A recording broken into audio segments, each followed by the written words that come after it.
Acide iba mu gifu cyawe inacagagura ibyo urya irakarishye ku rugero yatuma icyuma metalike kiyonga kigashonga kikabivu.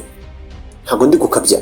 Uyu munsi ntitujya kure y'ibyo ngibyo, murakaza neza rero ku gicumbi cy'ubumenyi.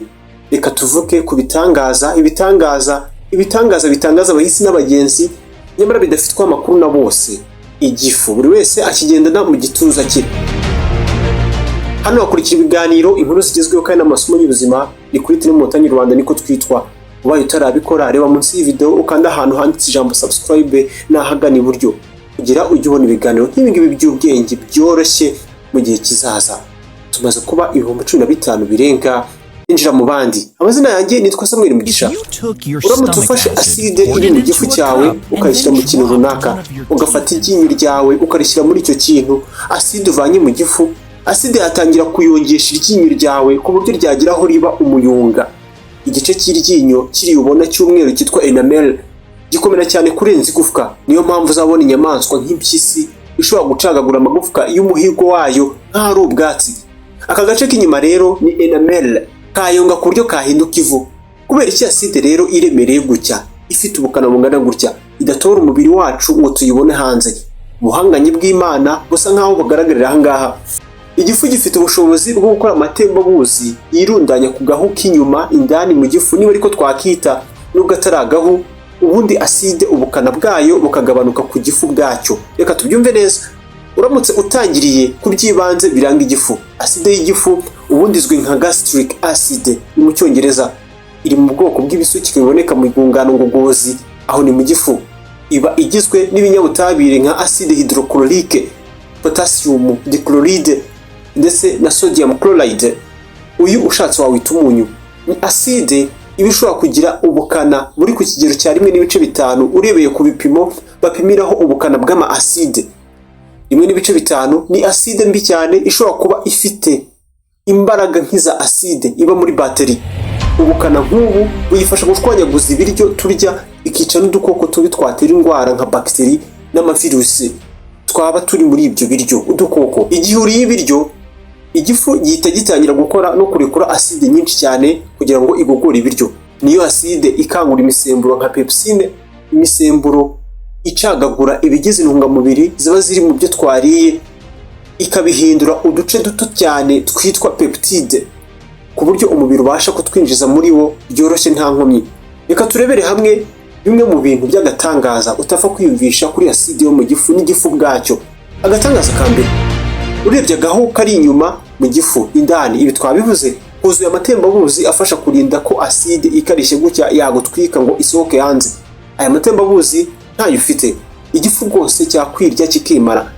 Ni amatembabuzi ahora akorwa buri munsi buri kanya bihoraho ngo abashe kuba yakurinda ibyago nk'ibyo. Kabiri, acide turi kuvugaho iri mu gifu cyawe nonaha tunari kuvugana yashongesha icyuma. Ifite ubushobozi bwo gushwanyaguza igahindura umuyonga ibyuma nka zinc. Yego ntabwo turi kukubwira ngo tangira ujye urya ibyuma, ariko byerekana uburyo iyi acide ari agatangaza. Igifu cyawe na acide yacyo bibasha gukora niyo haba hatari rukuruzi y'isi. Mu gihe ibindi bintu nko gutemba kw'imigezi ku isi, amerekezo yayo y'imigezi nyine ashingira kuri iyi rukuruzi y'isi, gravite. Nawe wigeze ubona umugezi nawe utemba uzamuka, umugezi ugatemba uzamuka mu merekezo ya ruguru, bikora gravite. Igifu cyawe na acide yacyo bibasha gukora niyo haba nta rukuruzi y'isi hari, kuko n'abashakashatsi mu by'isanzure astronaut igifu cyabo gikomeza gukora niyo barenze imbibi z'isi. Igifu cyabo kiba kibasha gucagagura ibiribwa barya cyangwa se bashobora kurya. Bigenda gute rero iyo uriye ibiryo igogorwa?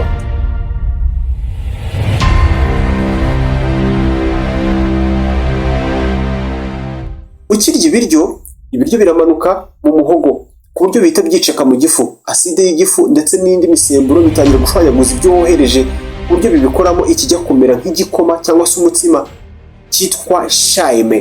Ni nka kuriya wanomba ibiryo ukongeramo amazi makeya. Iki ni igikorwa gishobora gufata amasaha ngo kirangire bitewe n'ibyo wariye. Kurya ifunguro ryuzuye bifasha igifu gukora neza bihagije.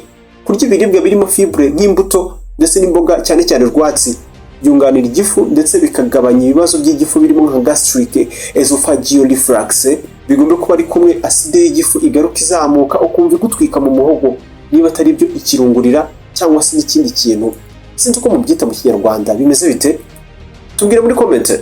Agatangaza ka kane, umuhangayiko ubangamira ikigero aside y'igifu isohokaho. Umuhangayiko bizwi ko utuma iyi aside ikorwa ari nyinshi cyane, ibintu kandi byatera ibisebe kandi no kuribwa mu gifu. Bigomba kuba ari nayo mpamvu hari abantu barwara igifu iyo barakashwe cyangwa se barakaye.